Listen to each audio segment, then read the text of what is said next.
another race from outer space. It's another race away. It's another.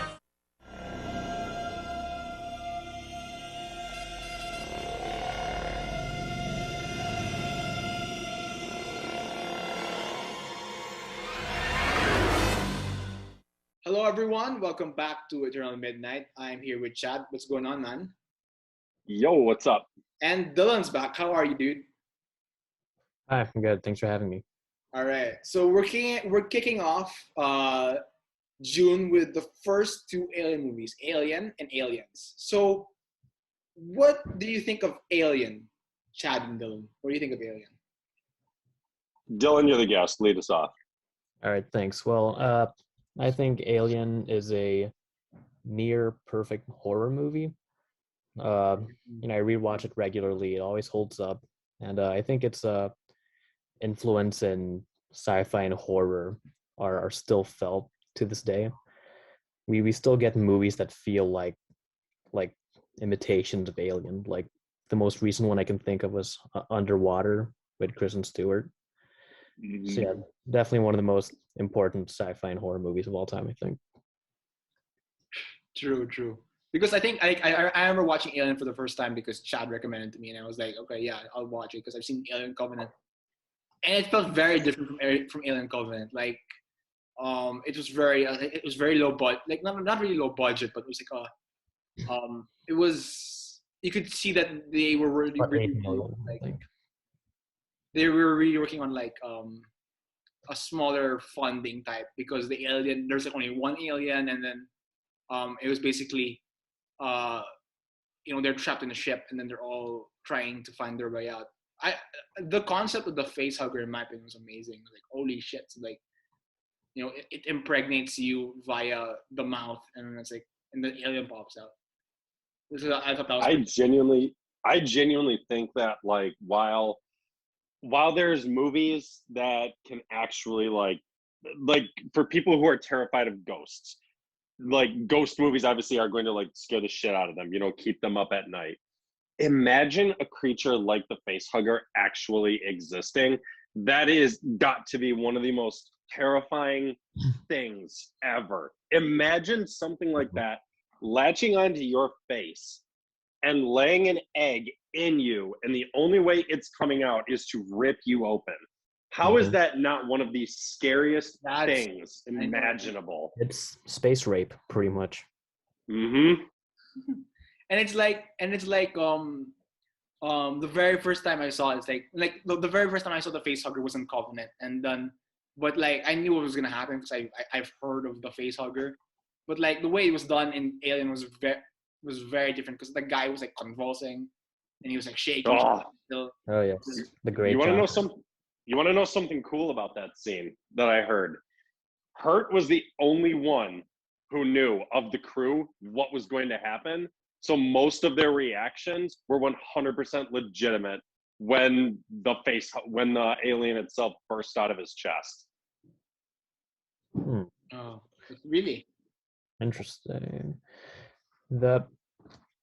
I'm not sure if like none of them knew what the alien would look like, but I do know of that their reactions were genuine. I think because like they didn't know there'd be that much fake blood.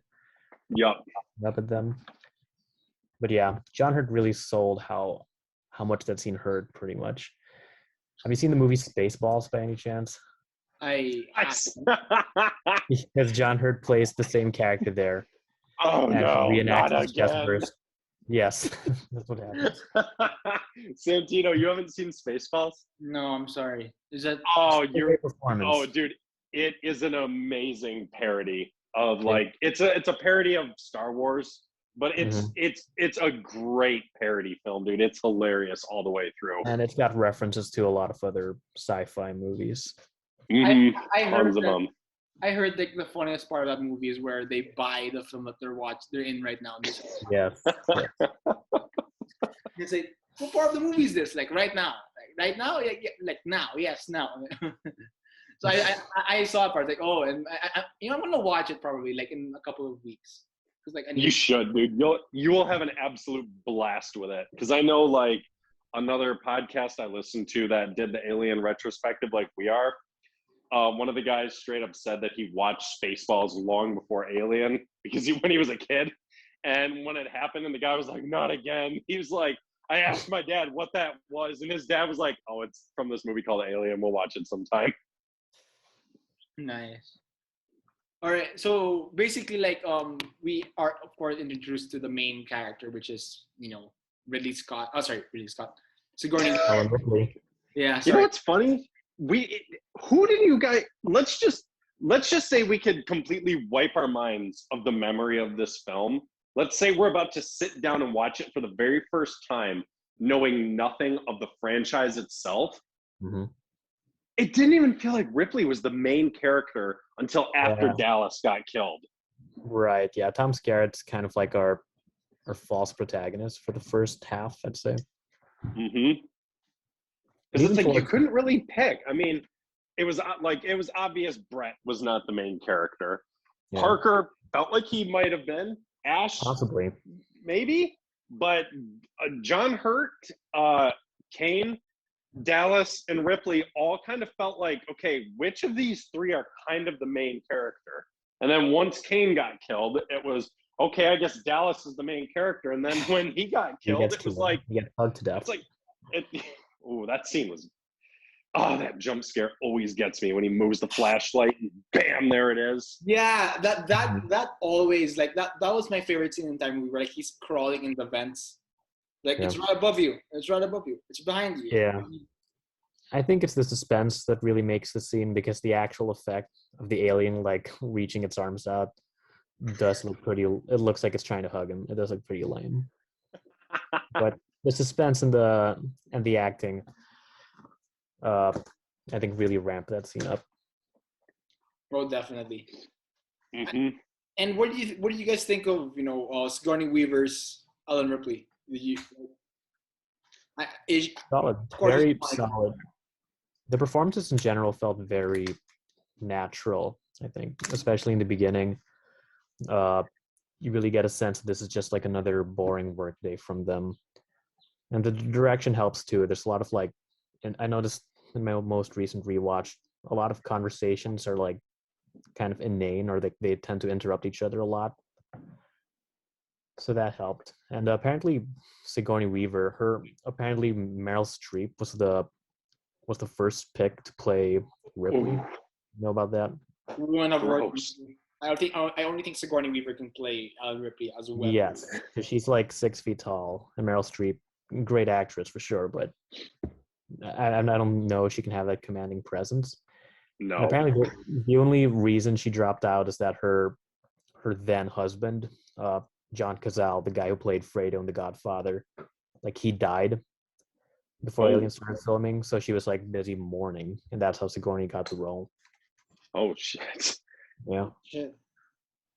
Damn. I love movie trivia like that. Mm-hmm. Oh yeah, I got quite a few of them for this one. Yeah, I thought Sigourney got. I thought she got way, way, way better in Aliens. Kind of the same as Sarah Connor, Terminator to Terminator 2. Right. I thought she did all right though. I wouldn't say she did.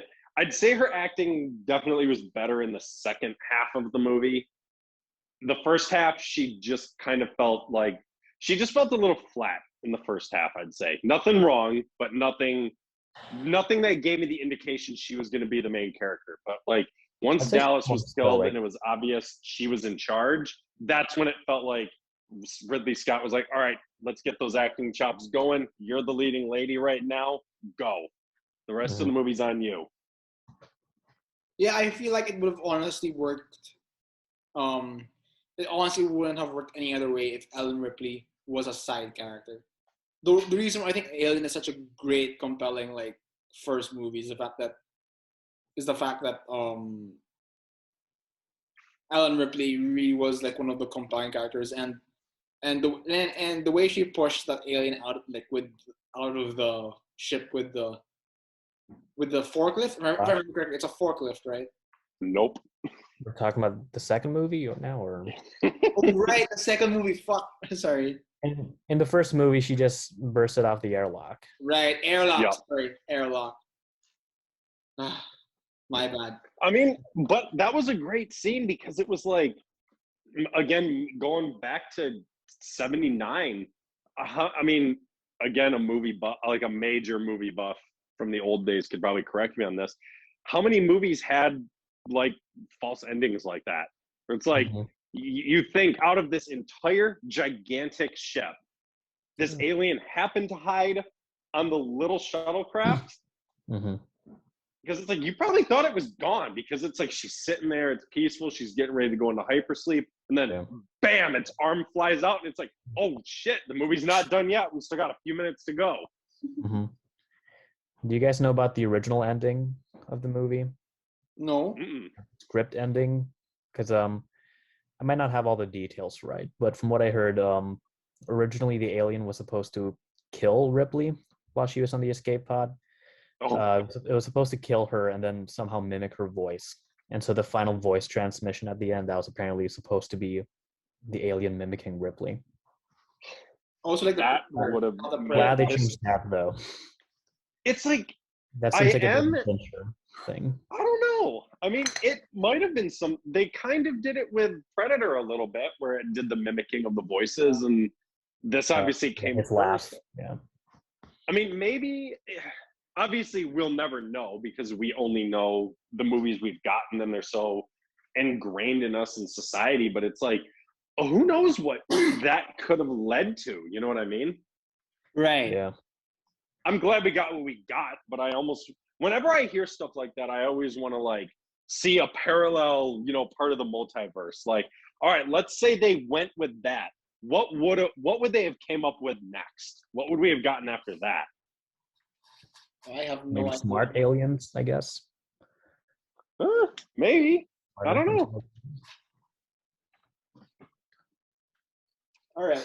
So here's something that this is almost a flash forward, because I think Ridley Scott probably should have taken a few notes from the movie that he first created.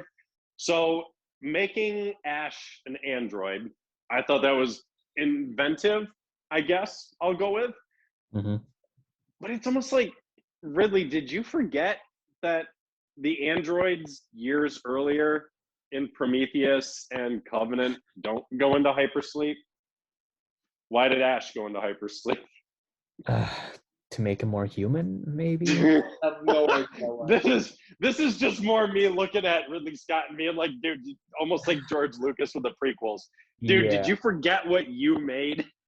Did you forget the rules you established? Mm-hmm. But no, I thought that was interesting, and I always wish I could see movies like again, for the first time again, and wipe my memory, because it's like I saw this for the first time. I don't even remember how long ago.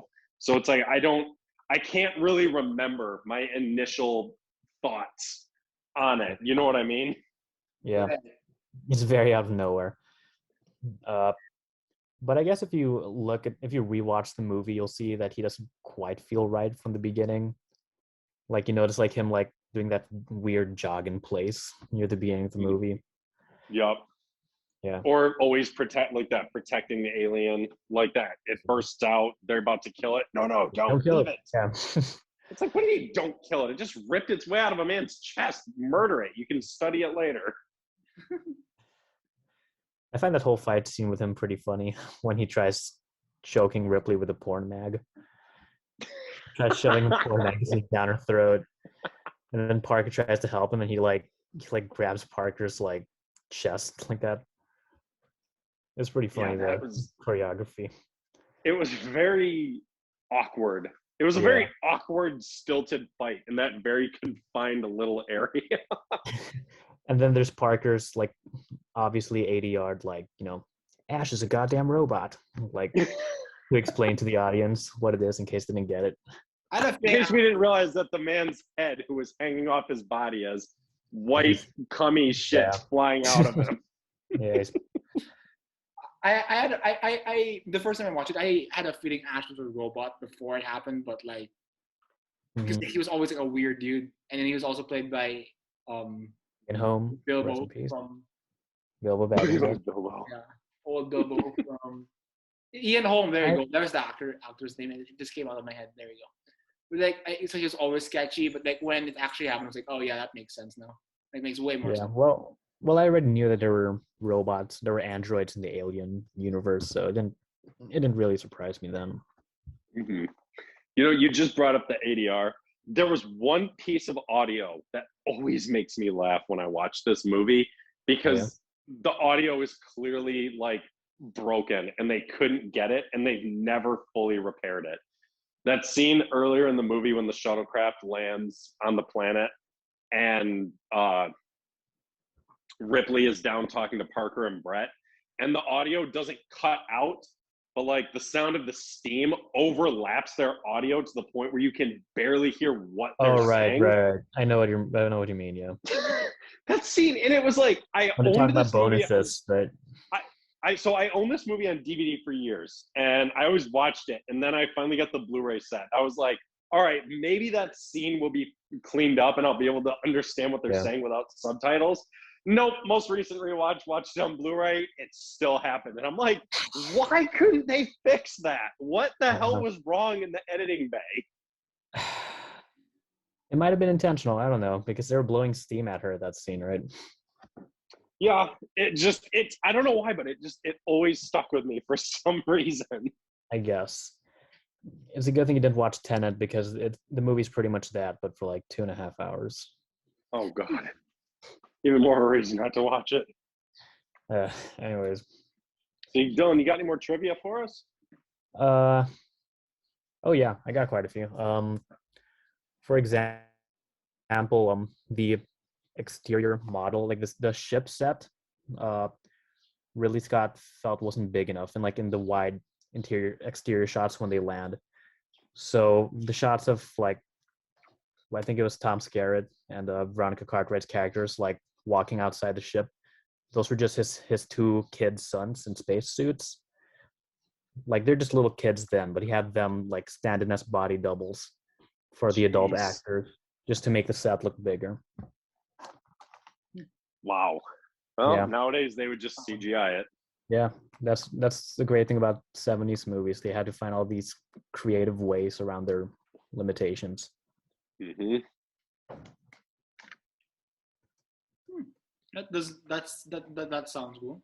I want to say more, but I'm not really a fan of Alien because I like the sequel better. So if you guys have anything more to say about Alien, then feel free. Yeah, which cut did you guys watch? The I watched the theatrical or the director's? Yeah. I've watched both, so I know what you're about to bring up. You're about to bring up that deleted scene in the Yeah. hive, right? Yeah, go ahead. You can bring it up. What hive? What? No, I'll let Dylan describe it. So Okay. Ripley's getting ready to go. Everyone's dead. She's getting ready to run to the shuttlecraft. And Dylan, what does she come upon? Well, she comes upon Dallas in like a cocoon-like state, like just barely alive, and she has the flamethrower with her, and she sees what's Harry Dean Stanton's name again? Brett. Or Brett. something? Yep. Yeah, Mhm. Brett. Also in like an egg, like seemingly transform. Yeah, he's like being enveloped inside an egg, Mm-hmm. and Tom Skerritt's like just barely alive and like saying like "kill me" or something, and she ends up torching them alive. Yep.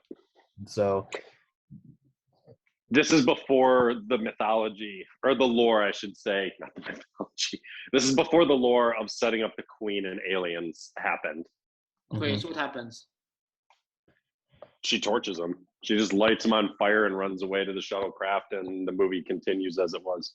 yeah, So that's basically, pretty like, much the. what were they enveloped in? Like it was like you said it was like a hive. So like It was like mucus and like It pretty much looked like the Queen's lair in Aliens. yeah, oh. which is I think like that's because for a while before the director's cut was released, that was considered like the holy grail of deleted scenes. You know, like it was just like rumored and speculated everywhere until the director's cut finally finally revealed it. And on one hand, I do kind of like that in the theatrical we never really know what happens to Brett and Dallas, but at the same time in Aliens and in Aliens when they first discover the cocoon people and you see Ripley's reaction, you can read that differently now. It's like she's like witnessing this thing like, again for the second time. Hmm. And Resurrection kind of stole that kill me scene. All right. The Ripley clone thing. Mm. Jesus. Get to that. Glad I won't be around for that one. But no, overall, Alien, I think it's really good. I think even the first 40 minutes, it's very slow, but but I'm never bored. I'm never bored with this film. Yeah, And that's my gripe. Really, it's like it was really slow when I watched it the first time. I was like, Mhm. yeah. I said I was never bored, but you were. Yeah, Yeah. I understand why people like it. I really do. It's just like, I just felt like, for me personally, it was It's a the bit. movie. It really builds the atmosphere though, and I feel like the visuals of the movie they're like really seamless even till now. Like They still look amazing. They look Yeah, more real than most CGI. they look better than like Star Wars, the original Star Wars movies. Oh yes, I will absolutely give you that one. Except for like there, like I said, there are a few outdated effects shots, like especially towards the end.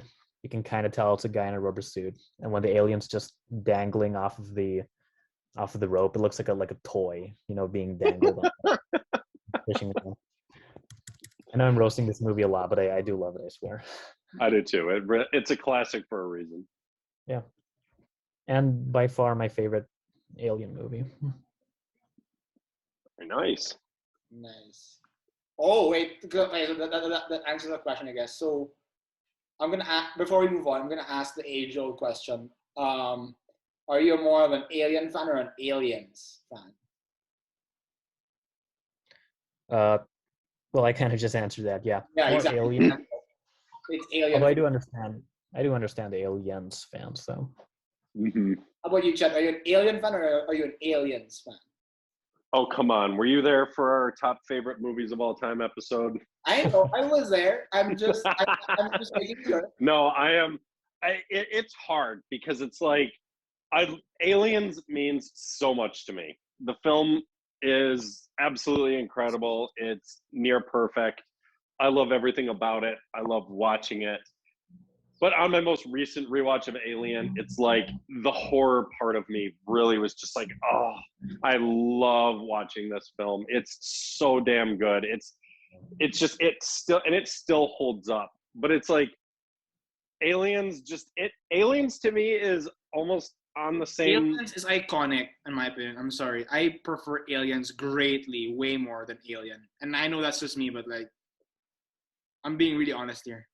No, I know what you mean. I mean, it's almost like it's the Cameron thing almost. It's almost like I know the majority of people prefer Terminator 2 to the first Terminator, but it's like I'm one of those weird ones who like the first Terminator. I love the first Terminator far more than Terminator 2. But with this one, it's like Aliens did what a good sequel does. It perfectly did what a good sequel should do. It continued the story in a logical manner. It did not just rehash itself. Yeah. It grew Ellen Ripley, and it massively upped the stakes. So it did exactly. Aliens is like the perfect example of how to make a sequel and how to do a sequel properly. Mm-hmm. Yeah, I agree with every word. Iconic. Because like from the very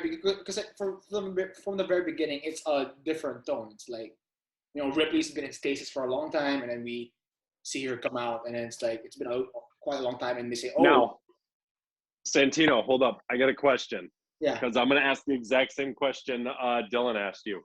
Yeah. Did you watch the director's cut or the theatrical cut? Theatrical.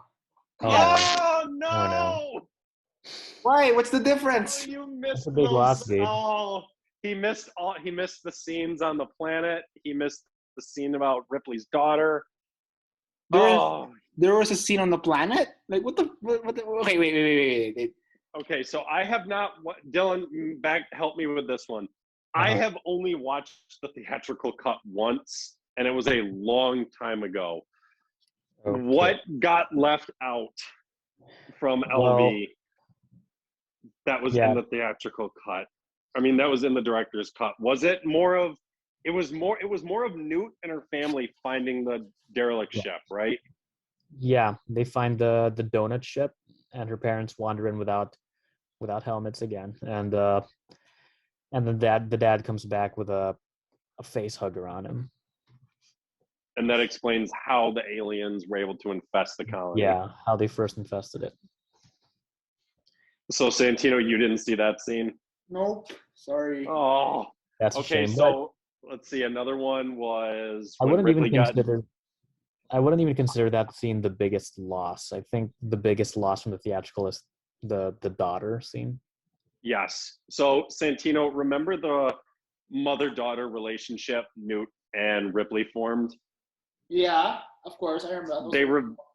They revealed at the beginning of the movie when Ripley first got de-thawed, she sat down and found out that, and it was revealed that she'd had a daughter that she was on her way home to see. And since she'd been in hypersleep for like 60 some odd years, her daughter had already become an old woman and passed away before she got unfrozen. Oh, what the hell? I didn't even know about that. It's another one of it's all these scenes that I look at and I go, I mean, it's almost like they treated so many of these movies like they treat like Zack Snyder films.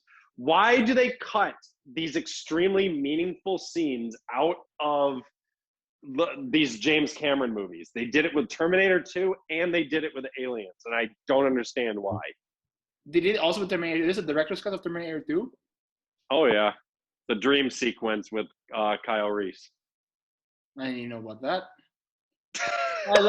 When you're watching these movies really online, start searching director's cuts, because that's pretty much all you need to watch. Anytime it's a Cameron film, make sure you're watching the director's cut, because those are always the like definitive cuts of the films. Or even a Ridley Scott movie, even. Yup. Blade Runner. Yep. Okay, I haven't seen the theatrical cut of Blade Runner, so I can't really.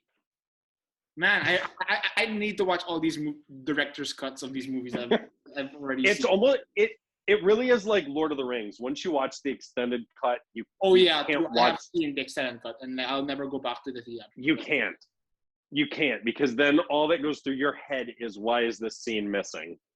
Right.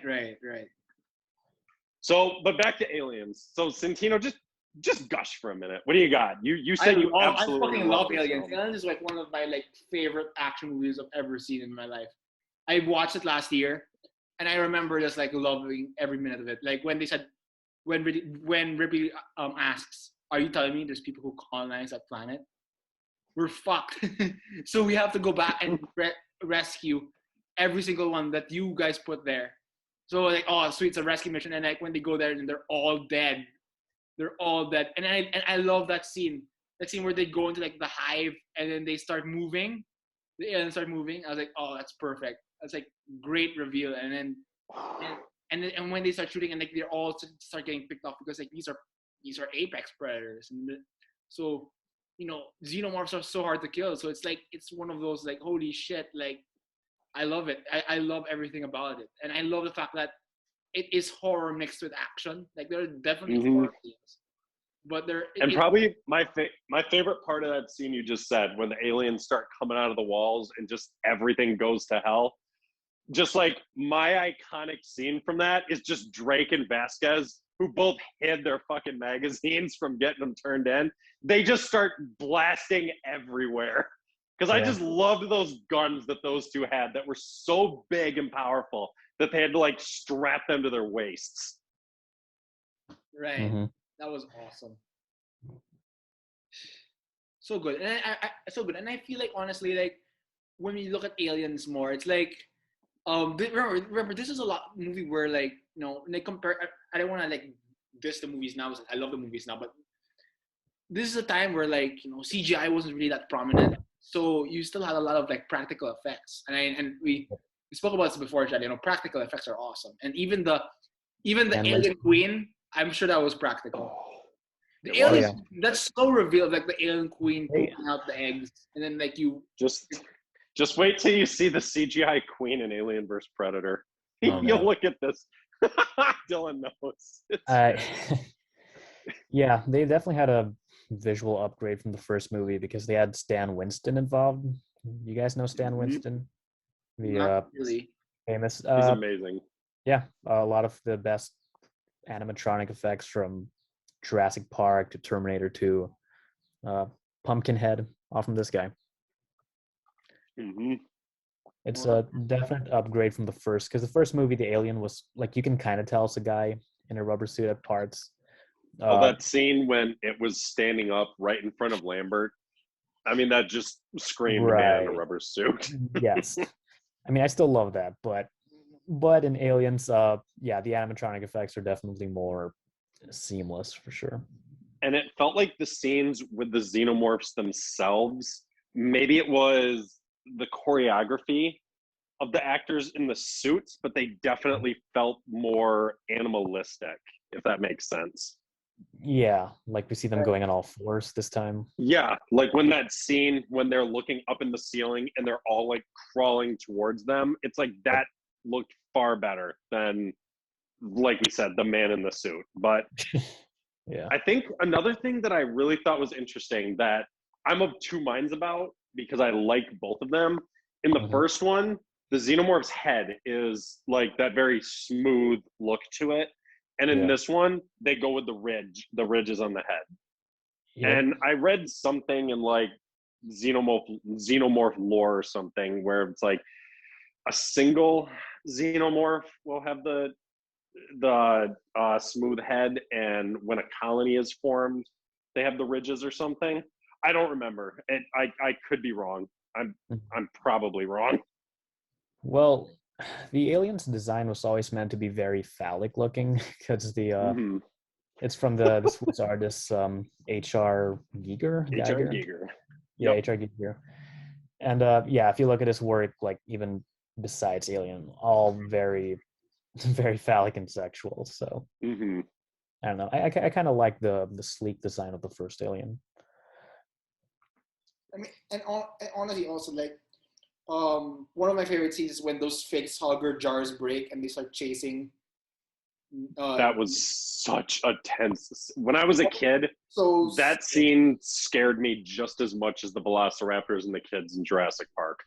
No. If this one even more, because it was like, at least if the kids in Jurassic Park got eaten by the raptors in the kitchen, they were dead. If Newt or Ripley got a face hugger on their face, they're gonna wish they were dead. Yeah. And real quick, on the topic of face huggers, I love Sigourney Weaver's like reaction where like before it all goes down in the hive, like you see like you the camera, like the camera on one of those soldiers points to that girl, and you can see like the dead face huggers already, and which means they're already impregnated. And like you can see the alien come out, and you can see Sigourney Weaver's face, like she's traumatized from the fucking like experience. Like, oh shit, here we go again. Like I can't believe we're doing this again. Right. I love that. And I liked how the movie also had again, more character development for her. I mean, she just went through hell on the Nostromo, and she's obviously still traumatized, terrified of what she went through. She doesn't want to face these things, but she realizes, she's like, I'm going to spend the rest of my life terrified, even though I know these things are like gone probably. And then when she finds out the whole colony is messed up, it's like, do I face my fears and possibly die, or do I just stay here and be safe and have these nightmares every night? And it's like, props to her for facing her demons. Mm-hmm. We haven't even talked about how great the side characters all are. Yeah, Bill Paxton is in this, and he's Bill awesome. Paxton as Hudson. Yeah, he always kills me every time. He has like a lot of the most iconic lines. There's Lance Henriksen as Yep. Bishop. There's John Connor's foster mom as Vasquez. Vasquez is awesome. Yeah, I love their dynamic. Even like Gorman has a little kind of arc to him, where he starts out as being like the cowardly lieutenant, but then he becomes like, you know, a more important, vital member towards the end. To the point where it was like he went down with Vasquez. Vasquez. Yeah, like a total badass. And And that's Michael fine. Biehn is Hicks. All right, yeah. Yeah, kind of the generic one, but you know, whatever. It's Michael Biehn. You know what? It's funny. It's like we'll talk about this more with Alien 3. I get why Hicks was an iconic character, but it's like I liked him far better as Kyle Reese. That's true. You have to give him more of a purpose. I mean, he was good in both, but it's just nothing against the character, but it's just like he didn't do anything to like massively stand out to me, if that makes sense. Yeah, he's just like generic handsome one, I guess. Generic handsome one who survived. Yes. But and then there's everyone's favorite character, good old Burke. Piece of shit, got exactly what he deserved. Yeah. We even get a mini arc of Ripley learning to trust Bishop. I like that a lot too. Mm-hmm. Yeah. I'm glad they revealed Bishop to be an android right from the get-go. Yeah. Like, we didn't need that stupid reveal twice. Mm-hmm.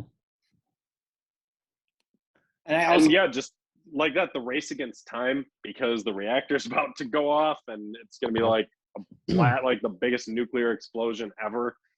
Yeah. But the funny thing that always cracks me up is they couldn't have left at least one person up on the ship. Not even one. Yes, that was a bit weird.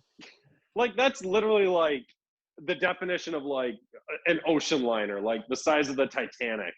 Mm-hmm. And everybody gets off and gets in a rowboat. And everyone leaves and just leaves it out in the ocean and everybody goes to an island. It's like, yeah, you do realize if your rowboat gets destroyed, none of you are getting back to that ship, right? Yeah. Even in the first movie, the crew knew to send a few out and have some others stay in the ship. Yeah. I mean, it's not a big deal, but it is kind of one of those things like, for a highly professional team of Marines, you couldn't have left one person, not one, up on your mothership. That's an interesting bit of trivia, though, that you mentioned the timer counting down. Apparently, every time there's a timer in the movie, Cameron made sure to make it like completely accurate. Like at the end, when there's like they have 15 minutes to save Newt and get back on board the ship, Cameron made sure to have exactly 15 minutes before the colony blows up. No shit. Yeah. Which is a cool attention to detail, because like if you watch like the Saw movies, there's always a timer. There's always like a 30-second timer, and yet they're like moving around like it's been 5 minutes or so. Or they do shit, and I think like Saw 4, where they're like, "Oh, you have a total of 90 minutes," and it's like the guy drives all around town, which would take like literally like 4 or 5 hours, like all night, yeah. Or in Rise of Skywalker, where they say it's 16 hours, but like. You know, you do all the shit that could be worth like a week. How many planets did they go to in 16 hours? Didn't know hyperdrive was that fast. You have to repair Luke's X-wing with pieces of Kylo Ren's ship. How long did that take you? 5 minutes, just to get the Exegol? Well, this was Miss Mary Sue, so of course it would only take her a few minutes. Whereas we get an actual strong female. You know, it's always funny how, kind of a tangent, why in modern movies do they always have to push like these female badasses and they're just like, oh look, they have no flaws, they're perfect? And it's like, look at Sarah Connor and Ellen Ripley. They're 1,000 times more badass than Rey will ever be, and they're not perfect. They actually have struggles that they go through, and they're far more iconic than Rey will probably ever be. Mm-hmm. Yeah, that's a great thing about Ripley, is that Ripley in particular doesn't even have to be a woman. and yeah, they still cast her as a woman, and she's treated, equally. There's no like, don't hold my hand scene in any of these movies. Yeah, I mean, a perfect example of that is even when early in the movie before they go down to the planet and they're getting everything all put on the shuttlecraft, and Ripley walks up and she's like, "What can I do?" And the response is, "I don't know. Tell me what you can do." It wasn't, "You're a woman, get out of here." It was, "What do you have to offer me? What can you do to help us?" Yeah, and there's just no like dumb scene where like, one of the crew members makes like a sexual advance towards her. Like in a. Have you seen the movie Event Horizon? It's been a while. Okay, well, basically there's a minor character over there who keeps making like sexual advances and like sex jokes towards the female character. And I'm glad that in Alien 1 and 2 there was like none of that. Well, you know what? There was one in Aliens, actually, but they handled it perfectly. When Hudson looked at Vasquez, "Hey, Vasquez, has anyone ever mistaken you for a man?" "No. Have you?" Or, shit, I just bungled that. But it's like she just completely flipped it on him. And it was like, yes. It was like perfect humor and perfect look of everybody is here is equal. Because, sorry, Vasquez could have kicked like everybody's asses probably, except like maybe Drake's, because Drake was like, well, Drake was like her best friend. By the way, did you recognize? I'm sure you know where you've seen Drake again before, right? I'm not sure. What do you mean? He was in Saw 5. He was really? Was he? He was Strom's boss.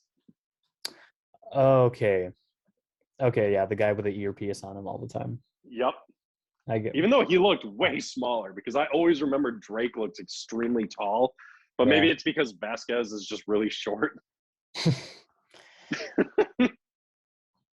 Okay. I didn't know that. I don't know anything about. So sorry, guys. I can't really. Oh, you will. You will at some point. I almost spoiled his fate. So, all right, Santino, anything? let's talk. Before we go on Aliens, let's talk about the big scene, which I always love, the Ripley versus Alien Queen and Big Mac. Before we end, what do you guys think of that? You bitch. Nice. Oh, that scene was so iconic. Get away from her, you bitch. Who said it better, Santino? Ellen Ripley or Molly Weasley? Well, technically, Molly Weasley was not my daughter, you bitch. But I guess. See, I know my lore, but like when it counts. But like, yeah, I think Ellen Ripley was way more badass than Molly Weasley. Sorry. Even if I'm a Harry Potter fan, I will always say that Ellen Ripley would be more of a badass than Molly Weasley. So yeah, I mean, like that was always a badass scene, and I think the reason why Alien still holds up to this day is because, well, for one, besides the practical effects, the action is still really like top tier. I mean, like it's not like karate chops like Night Comes for Us or Raid or Mission Impossible Fallout, but it's still like it's basically people going up against a really big enemy, and yeah. and so any final thoughts? Dylan? Yeah, like Chad said, it's about as good as a sequel can get. There's it ups the ante, and now not just one alien, now we have like thousands of them. At the same time, we get to learn more about Ripley as a person, and there's more world building this time around, which is all great. And yeah, I won't deny it's definitely one of the best sequels of all time. Nice. So couldn't agree more. Everything you said, plus what I said at the beginning, plus what I gushed about when we talked about our favorite movies. It's just, I love watching it. It's the perfect blend of horror and action, and I can't get enough of it. I love watching it, and I love showing it to people who've never seen it, because I've never shown it to someone who didn't like it. Everyone who watches it for the very first time, like Santino, first time you watched it, remember we watched it together. Remember that? Right. Yeah. We had a screening. Like. Yep. We did the watch party. Yeah, across. Nice. Yeah. Please show him The Thing, please. Oh. Have you still haven't seen The Thing, right, Santino? Not yet. Oh my god. Okay, we're doing that one of these weekends. Maybe. Like Watching- ASAP. And then I want to bring Dylan back for the thing because Dylan says it's like probably the most iconic horror movie ever. And it's like, okay, yes, okay, we'll. Well, if Dylan says it's one of the most iconic, and it was my number one on my favorite film It's list, my number one too. Right. It's my number one too. yes. All right. Also, a question: did you see the Aliens when you were a kid, Chad? Unfortunately, it scared Okay. the shit out of me. That Yeah. Scene, that first scene when the woman was in the cocoon and it burst out of her chest, just like Mhm. traumatized me.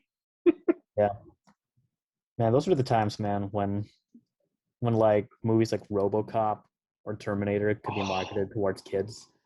I mean, come on, they sold Alien and Predator toys to children. They sold figurines from hard R films. And dude, RoboCop's still like, RoboCop was dude, RoboCop's one of the most violent movies ever. It's like Saw tier. It really is, and you like it. It really it almost doesn't have that stigma to it. But then when you watch it, you're like, holy shit! You're like, this is beyond violent. There's tons of swearing in it. It's amazing. Bitches leave. Good one. I wonder if they sold like toys of the toxic waste guy. That would Well, be they great. had a cartoon. They had a cartoon for it. Oh shit. I mean the Toxic Avenger. Yep. Wow. It was like Toxie and his Amazing Avengers or something. Something really, really lame. They just massively marketed it towards kids and went like an environmental route with it. Yeah. So basically, that's it. Dylan, thank you for joining us again. We really appreciate it. Thanks for having me. And we'll be back. And so basically, this kicks off Alien Empire Month. So we'll be back next time with the next couple of movies. So thank you guys, and we'll see you soon. This is Santino signing off. Game over. No way to follow that one.